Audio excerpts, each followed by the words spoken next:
whole or overnight rice, 2 onions and a bunch of chilies and dried anchovies. Heat 3 tablespoons of oil. Blend your onions and chili. Pulse the anchovies. Add to hot oil. Stir. Add rice and stir again. And keep stirring and add salt to taste. And then stir on high heat for about 3 minutes before serving.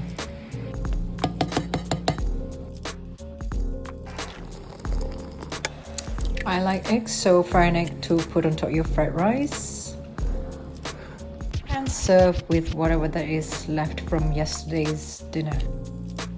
Bon appetit!